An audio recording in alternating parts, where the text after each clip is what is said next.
Yeah, so Firerod world record. So I've been learning the new Firerod route, the bomb route. That's the only one that's capable of achieving world record.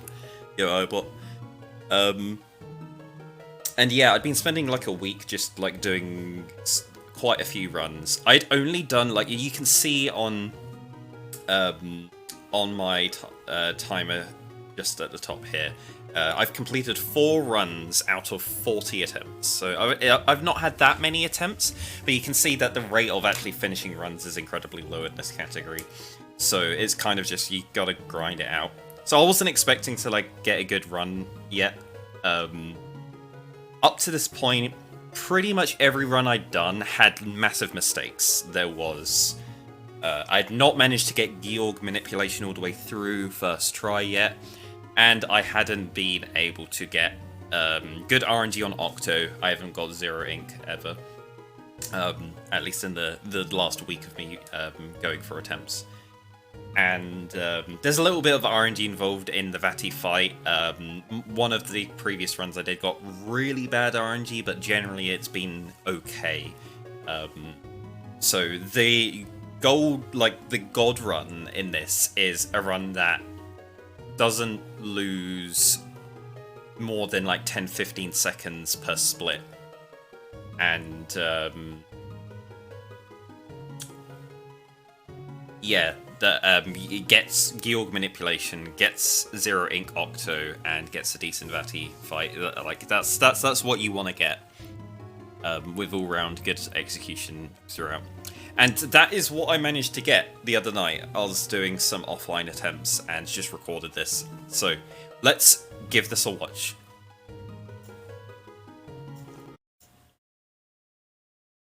Yo, Fraz.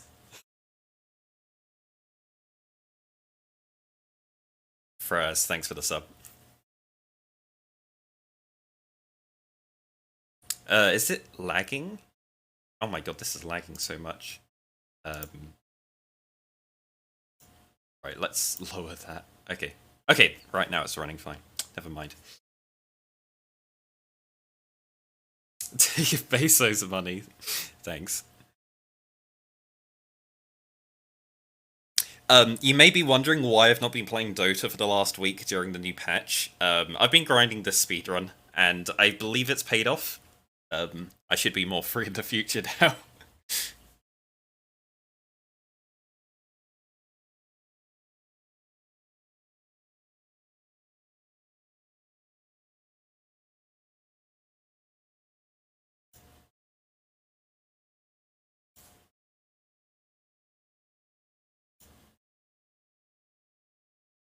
Yo, Raiders, welcome in.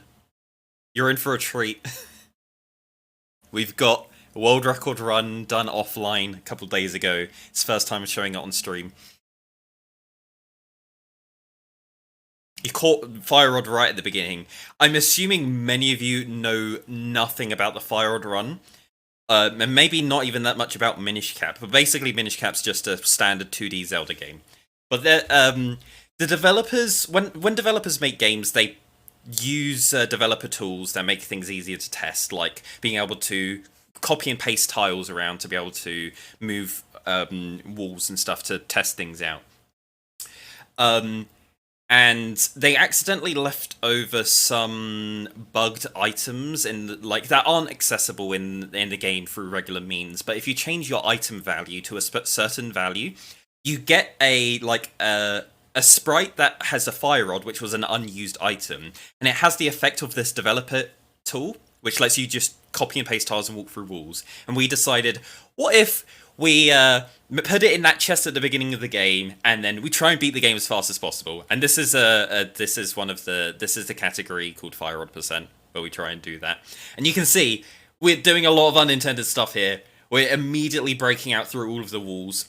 We're going to do some fancy strat here. What is this strat? This is only certain tiles that Link stands on is counts as like a respawn tile that you can stand on. You fall in a hole or drown, and it will respawn you there. Shallow water doesn't count, so all the time we're walking on shallow water here, it's not updating where Link's last safe tile was. It's actually all the way back in the corner, so we have to walk all the way up here. We do that fight really cool like that. We put deep water underneath the enemy so they die instantly as soon as we trigger the fight. And yeah, we need to talk to Eslo here and get Eslo. But as soon as we've talked to Eslo and got him on his on our head, we drown and respawn. It should have respawned me back at the other area, but I was a little bit unfortunate with our position there. There's this tool doesn't just let you copy and paste tiles, but if you grab a tile, you can shift it to nearby tiles. So what we're doing is we're grabbing one of the tiles and transitioning into that cracked hole tile. That's acting as a loading zone, so we can walk over where loading zones should be and trigger the animation to go in through. So we managed to go into the little Minish house there and grab bombs. That's going to be our weapon for the time being. And we managed to sneak into the first dungeon straight away. So I'm doing a lot of fancy movement here out of bounds, but basically I'm moving through the void of the dungeon and then transitioning into the top left corner of the dungeon to fight this guy. We put a wall tile down to block that guy in and keep him in place and use 2 bombs to kill him in one cycle. That's a pretty tricky strat. It takes a lot of practice to get that. And we got the Gust Jar. Yeah, so we're going to get this first dungeon done. All we need is some kind of weapon to deal damage to the boss, and also the Gust Jar to be able to make the boss vulnerable. So, yeah. We wouldn't be able to use the Gust Jar if we didn't have Eslo. It bugs out the sprites, and there's the animation it tries to call with Link without a hat is wrong, and the game crashes, or becomes unplayable. So, yeah, so we had to get Eslo before doing that. So why did we get bombs? Why didn't we go and get a sword? Well, people do an easier route of this, where we go to Hyrule Castle and grab the first sword and play through the game with the sword. But that's not optimal. We can get our swords more optimally if we do them all in one go at the end of the run. So we do quite a large section of this with bombs instead as our damage source, because we can get bombs really easily. So we are perfectly using our bombs here to make sure that we kill it in 3 cycles, and we only use 7 bombs for this fight. It's 2 in the first, 3 in the second, where I just used there, and then 2 in the last. And the 2 we used at the beginning mean that we've used 9 bombs in total. It's really important because we need 1 bomb later on.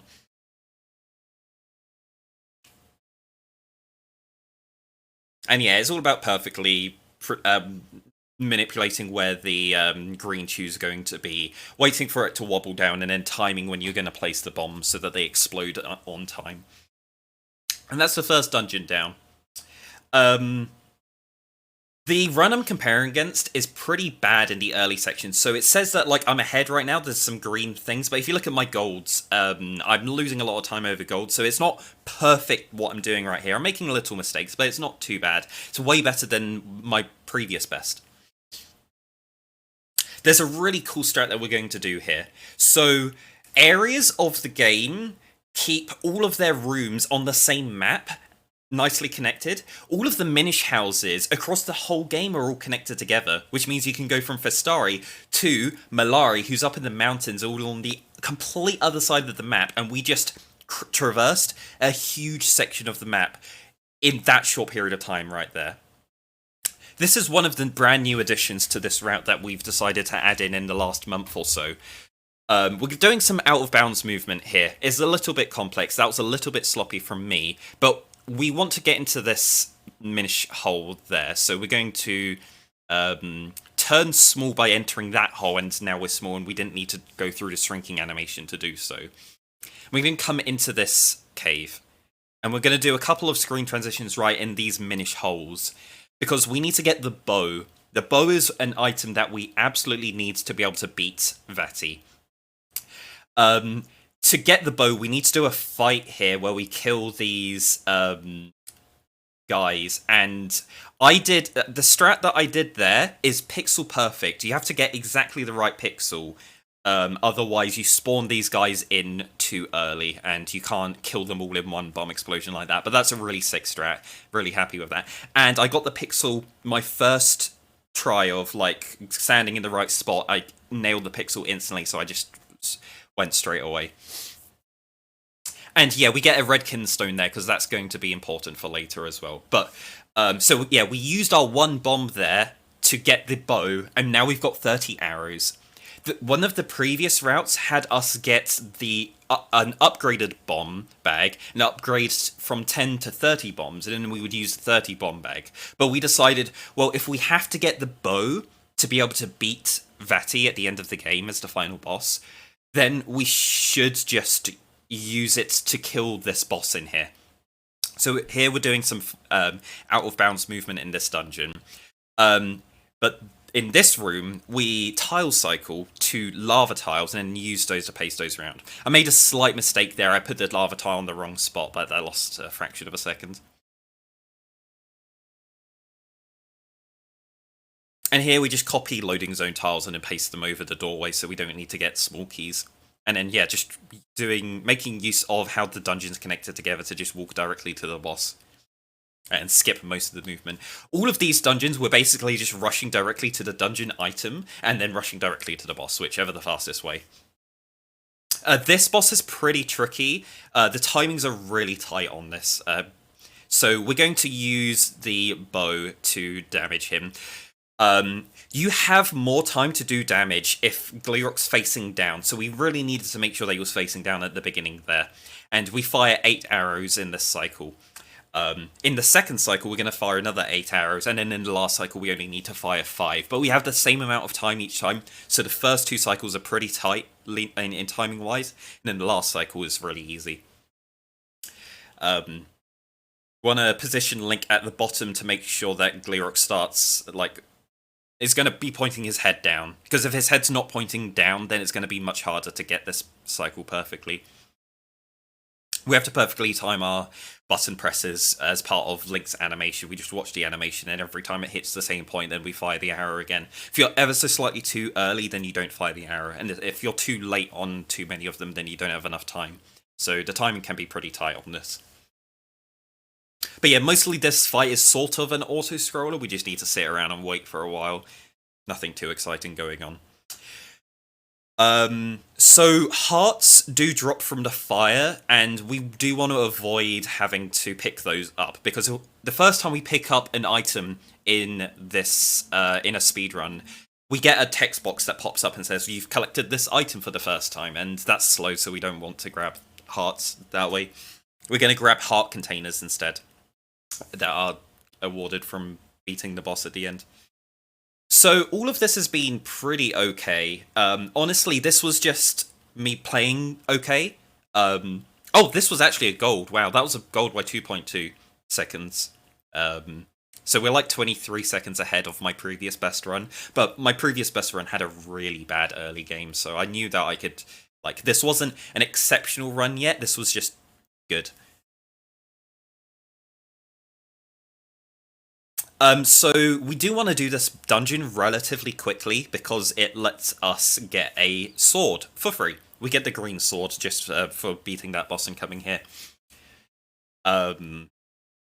So now that we've done that, we've got a sword and we can use a sword as our damage tool from this point on.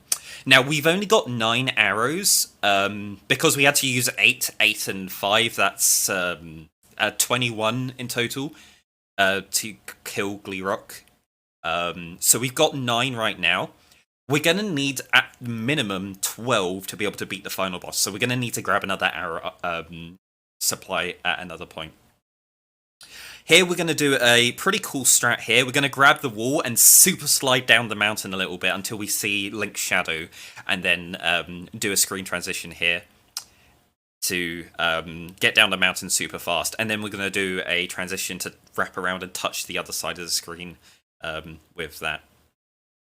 Now, remember back what we did in Minish Woods when we talk to Eslo.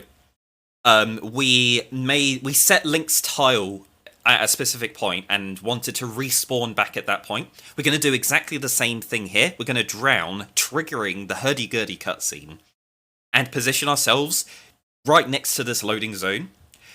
Now, the hurdy-gurdy cutscene's going to play. He's going to give us the Kinstone bag, which now lets us fuse with people. But he notices that we're too far away, so he gives us text boxes and draws us in an animation closer towards him, and that animation pulls us into the loading zone, and then we skip having to fuse with him or do a save and quit, which saves quite a bit of time. That's called hurdy-gurdy skip, and it's a pretty cool strat. But yeah, we need to do a fusion with this guy, with the red Kinstone we grabbed earlier, to open up the next dungeon. And before we go into the next dungeon, we're also going to grab Spin Attack, because it's going to be very useful for this fight. And also, this is the only time we're going to come to town, and we need Spin Attack to be able to beat the final boss as well. So it's the best time to grab the Spin Attack right now.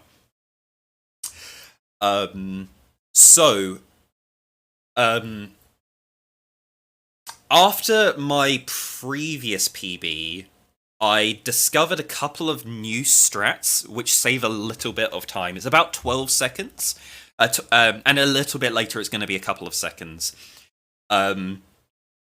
So we discovered a way of skipping the NPCs here. This is called Haley Skip.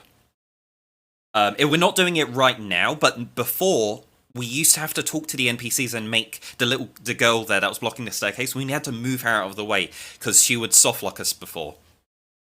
So yeah, this is a gold because I just had to. I skipped the NPCs for the first time and hadn't actually got a run that skipped the NPCs. So that was like 8 seconds there. We're gonna save like 4 seconds later. So this is one of the hardest parts of the run right now. We did a save and quit at the beginning of this dungeon, and that resets our RNG to a known value. And now we're going to advance RNG by a constant amount by playing exactly the same from the beginning of this dungeon all the way to the end of the dungeon. And that's going to mean that the boss at the end is going to have the same RNG every time, so we're able to kill it very quickly and not have to rely on randomness. So the boss is called Gyorg, and it has random distribution on its eyes that appear, and only certain patterns of its eyes are actually vulnerable. So we make sure that the RNG gives us the perfect hittable eyes each time. We got some really fancy out-of-bounds movement going on in here. That movement at the very end was just a little bit too sloppy. I could have landed inside the tornado, but I fell down instead, which was slightly unfortunate. It lost like a second. It's not something to be upset about. But now we're into Gyorg on the perfect RNG. We need to position ourselves almost pixel perfectly. Like, there's quite a tight pixel window that you need to position yourself, and then you need to count your slashes perfectly as well.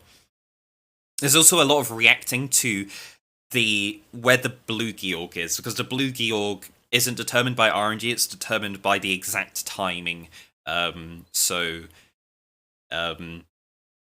time we come in here, it's a little bit different how the blue Gyorgs move. But yeah, that was absolutely perfect. That's so tricky there to be able to hit every single one of those eyes exactly. If you hit a different amount of eyes, it won't work.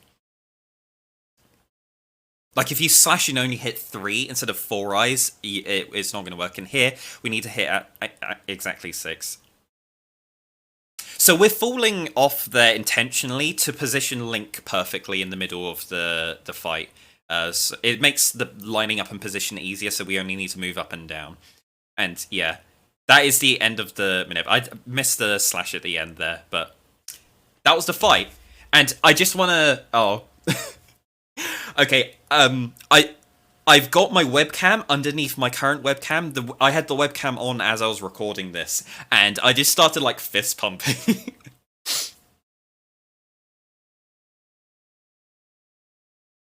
And that is a really big gold. That's the first time I've managed to nail the manipulation perfectly throughout the whole run. First try. So that golded by 35 seconds. And we're a minute ahead of the previous run. So this is the new skip. I discovered that you can tile cycle to that musical note, and when we go through the loading zone, we don't get soft locked by Haley, so we don't have to talk to her anymore. That saves another 4 seconds here, and with the 8 seconds from before, it's 12 in total. And then, yeah, we're just copying loading zone tiles over the staircases, so we don't get the slow walking downstairs animation. We get an instant pop in, which is a couple seconds faster, so it's really worth going out of our way to do that. So now we've only got one dungeon left to do, which is Temple of Droplets. And this is where the RNG in this run starts kicking in. Everything up to this point has been pure execution. There's nearly no luck involved in any of this. It's if you lose time, it's probably because you made a mistake. But from this point on, the Blue Chew and the Octo boss fights in this dungeon are going to be entirely luck based. There's nothing we can do to make them faster. So we're gonna use the Firerod there just to expose the boss. So these two bosses are next to each other. This is the Blue Chew fight that we're doing right now, and when we beat him, we get the lantern. We need the lantern to be able to defeat Octo, the boss of the actual dungeon, and it's in the room right next to us. So as soon as we're done with here, we're just going to go and touch the edge of the screen, and it'll put us into the boss fight. So this boss is exactly the same as the green one, but it's electrical, and we've got a sword, so this is actually easier. We don't need to perfectly time our bombs. And this is like one of the first like chill parts of the whole run, 19 minutes in, after like having to really focus completely on all of our execution through there. Sorry, I wasn't able to read like any of chat during that because there's so much to explain. But welcome in everyone who came in the raid. I hope you're enjoying this absolute monster of a game category. It's really nutty. It's such a fun category to run. Yeah, we were doing some Four Swords adventures earlier today. We're having a really fun playthrough of that.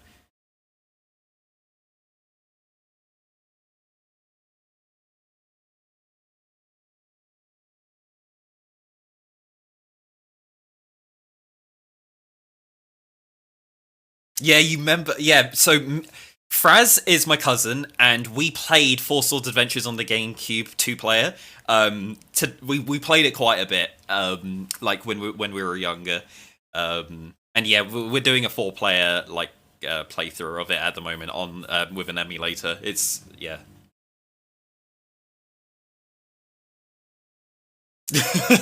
1 pint, yeah. It's me, 1 pint, iBot, and Henny that are doing it at the moment. All orchestrated by Henny. Henny's put all of the tech together to make it as easy as possible to play.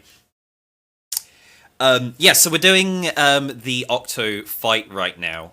I copied the wrong tile there. I copied ice tile, so I'm just very like all over the place, just running around in the background. I need to copy a solid floor tile to be able to walk around here.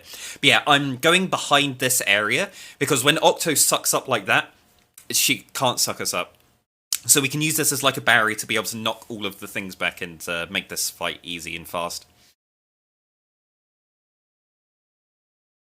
So this cycle is always repeated exactly the same. It was always suck, rock, rock in that pattern. And this last cycle, this is the third cycle now. This is going to be pure RNG. Octo can either suck, in which case she'll fire one rock and then ink the screen, and then we lose like 30 seconds waiting for the ink to dissipate. And the other thing she can do is fire 3 rocks. We need to hit her with 3 rocks to end the fight. So that's 1 dash. That's 2 dashes. This loses a couple of seconds each time. And that's 3 rock, which means that is a 0 ink, and we don't lose like any amounts of 30 seconds. So that's a huge time save there. And there's another pop off by me in the webcam. I was so happy because it was the first run that I got Gyorg manipulation all the way through, and the first one that got Octo 0 ink. So that was another 30-second gold there. And we're a minute 46 ahead of my previous run.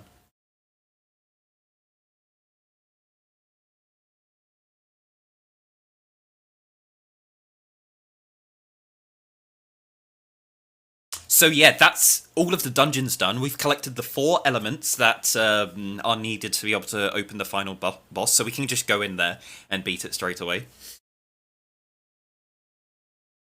Yeah, I definitely got much luckier than Semi. It took Semi about 500 runs to be able to finally get a run that got Gyorg manipulation, Octo, and the Vati fights all the way through. A little bit of hesitation there on my movement through there, but we're warping through the trees to get directly outside Hyrule Castle.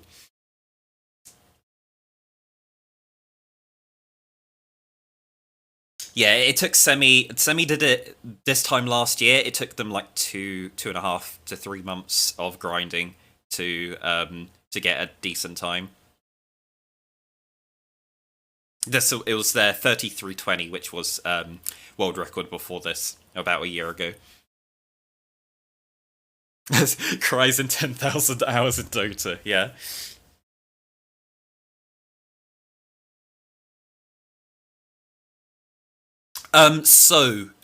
We're watching this cutscene that's going to give us the Smith Sword.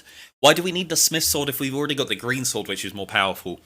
This makes all of the enemies in the overworld spawn, and so you probably may not have noticed, but there were no enemies anywhere as we were going around through everywhere. This is one of the reasons why Gyorg manipulation works, because there were no enemies. Enemies will change RNG if they move around, so that's really helpful that we can play most of the game without any enemies in that are going to change RNG a load. But yeah, so we had to get the Smith Sword there so that enemies would spawn, because Vati, the final boss, will not spawn in if we don't watch that cutscene. So, unfortunately, we had to watch that cutscene and get the Smith Sword. And then we're just going to watch a bunch of cutscenes here. We waited to upgrade our sword until this moment, and we're going to upgrade our sword from green to red, blue, and then 4-sword, all in one go, instead of having to come back and you normally, in a regular playthrough, you would come here after every dungeon to upgrade your sword, then that'll give you access to the next dungeon. Oh, it's really fun if you go into the Vati fight without him, without watching that cutscene, because you get the whole Vati cutscene. It was like, oh, I'm gonna fight you, Link, and then he starts his animation, and then as soon as you get control of Link, he just disappears and he's gone forever. It's really funny.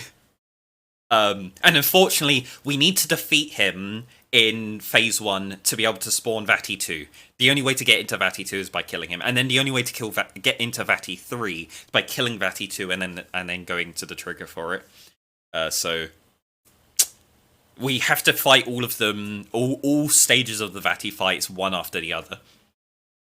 But to start it, all we need to do is get into the throne room, the altar room. So it's literally just we're gonna zoom through the dungeon as quickly as possible. Oh yeah, here you may have noticed I've been exiting it and entering this room over and over again. To upgrade the sword again, you just need to reset the room. It won't upgrade all in one go. So we're just reloading the room each time so that we can upgrade the sword.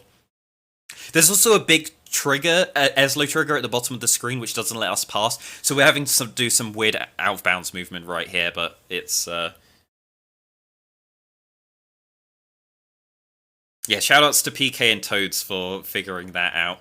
We got some really sick movement here. Semi discovered this to be able to skip most of Dark Hyrule Castle and get to the Vati fights faster. And then shoutouts to me for discovering this brand new strat here.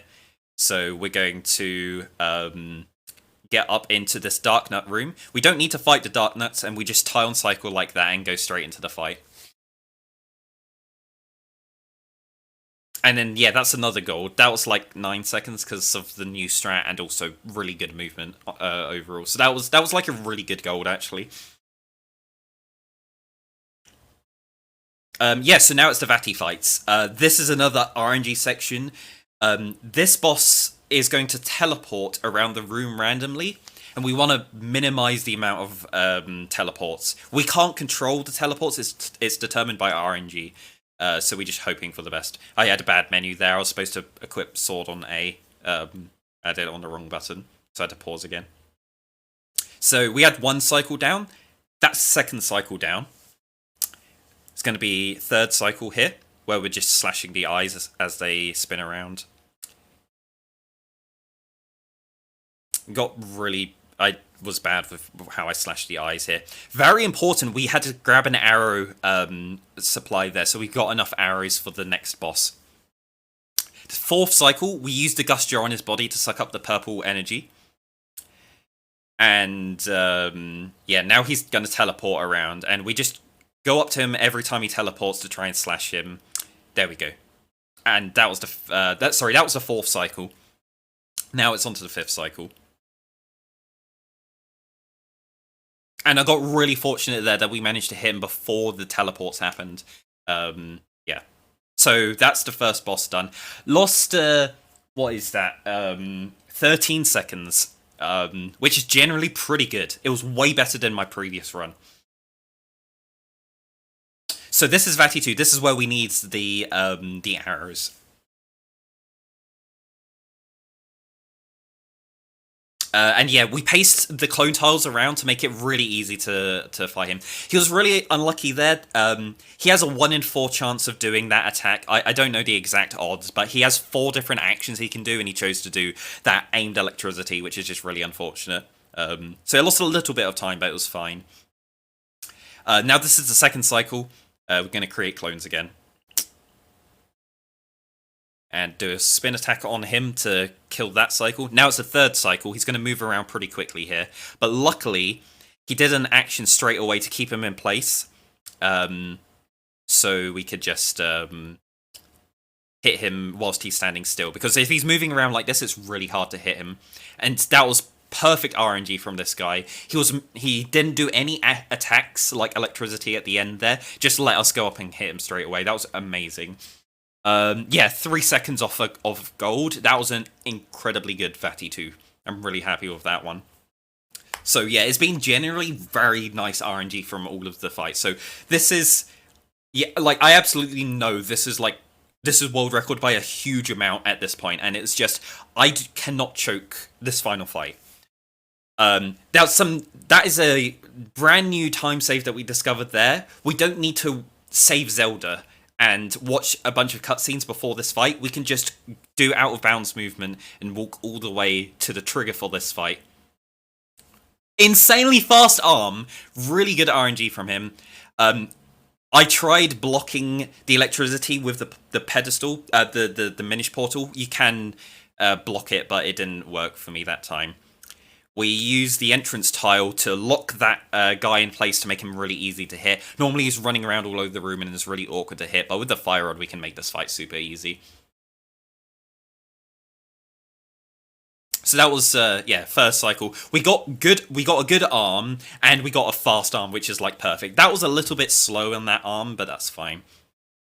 And now we're going to equip the lantern and the Firerod so that we can do Distrat here in the dark.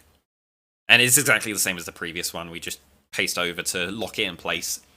And now, final part of the fight. This is the most tense part. You need to volley back the shots that he's going to fire at us perfectly. You need to position perfectly and then time your sword slash.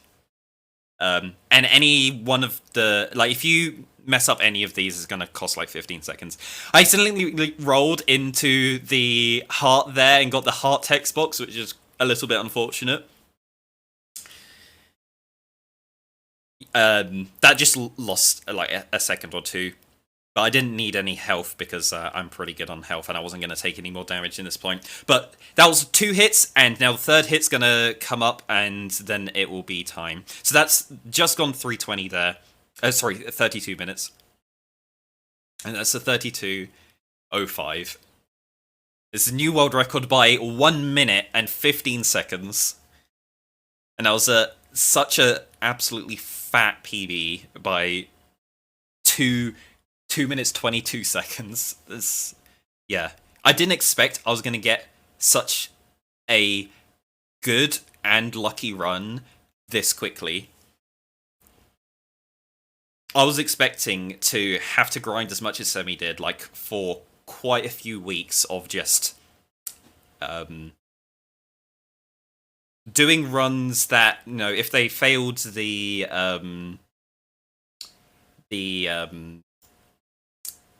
they failed the Gyorg manipulation, and it was like a reset, and then it would just be doing the Gyorg manipulation and then hoping until I get 0 ink and then get good Vati RNG as well. But all of it just happened together in one run this quickly, and that's just insane. It's incredible. I'm so lucky.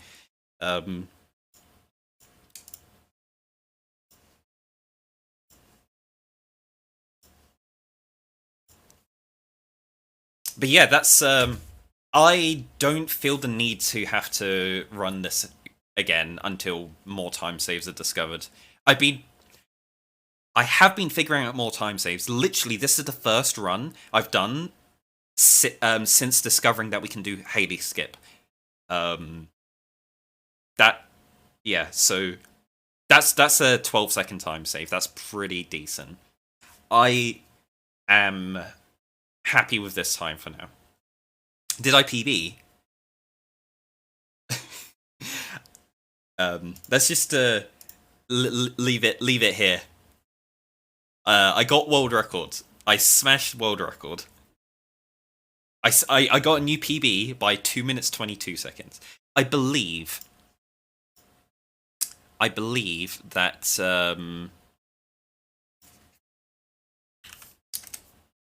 I've got a chart here. Sub 30 when? I mean, for TAS, yes. For RTA, nah, that's not happening.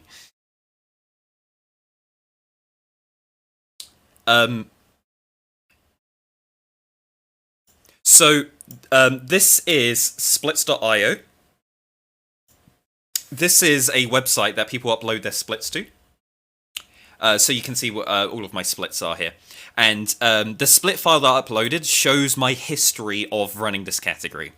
So, actually, let's view in full screen here. Here we go. So, my first 16 runs did not finish, because this is a really hard category. The first run I finished was a 36-34. That was not a PB because I did a different route that was had a better time. It was a 35. And then, like 6 runs later, I got a 35-13, and that tied a run that that Aradna had in the past that was second place. But Aradna has a better time than that. So it wasn't actually second place. It just pushed me into third place at the time. And then several runs later, was it another 7 runs later, I got a 34-42, which then put me in second place. But still, like, this is way ahead of, like, way slower than world record. And then there was another run I did, like four runs later, which is a 34. And you're seeing this curve, and it's like it's a logarithmic slope. You're expecting it to just continue out and out, and slowly, like as I do more and more runs, the amount I'm getting faster and faster is smaller and smaller, and I'm just slowly inching better towards better times. And then this run is just like, nah. It drops all the way down to this time. I could try and go for a 31. I don't think it's worth grinding. If Semi wants to, by all means, go ahead. Best of luck. I do have time saves. I did make mistakes in places. In small amounts, like in that run, there were 2 things that I did that could have easily made sure that I would have got a 35. I picked up a bomb drop in the fight that got me the bow. If I didn't get that bomb drop, I would have saved like 2.5 to 3 seconds from not having to the text box appear. And then at the end, getting the heart text box as well. If I just didn't get those 2 text boxes, and I played exactly the same, this would have been a 30, 3159, I think. And honestly, I don't care too much that this is a 3205 and not a 3159. It's I know people like that the significant figures more, but it's such a close time it doesn't really matter.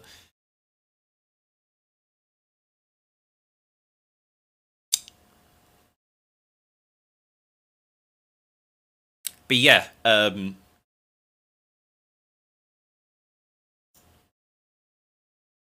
do I have a link to my YouTube? It is getting posted by Nightbot. Is it actually posting it? Okay, never mind. I'll post another link here. Also, on my Twitch, if you go down to my About section, there is links to my YouTube in there. But if you're in chat, you're watching it there. Yeah, so this is just going to be a really short stream from me. I just wanted to show this off, and I would be grinding more Firerod, but I don't see any need to, because this run's so good. I'm going to move on to another category. I heard any percent's pretty good. I forget how much I hate any percent. I keep on going back to it. But I really despise that category so much. Every time I'm playing it, I'm miserable. I'm so miserable grinding any percent. But Octo clips save so much time. You know, top 5's free. I don't know. I don't know if I hate myself enough yet to just go for any percent again, or if I want to do a different category in the meantime. Maybe I'll take it a bit easy on the speedruns and go and task some stuff, actually. Me and Dreamy are working on the Firerod task. That is good to go for. And also, back in January, I was working a lot on a 100% task. And I haven't finished that, so I should work on that more. I guess I can. It's hard to do on stream because the combination of recording tasks on BizHawk whilst streaming means that it lags. And even though my rig is more than capable of handling this, it's a limitation on BizHawk. Because it's BizHawk's single core processing, and it puts it all onto one core. I should route Firerod all adventure items instead so I can play a good category. True. True. I'll see. But we earlier today we had just done nearly 6 hours of Four Swords Adventures, so I'm actually done for today. If you'd like to check out the VOD of that, go ahead. Yeah, that's gonna be it for me today.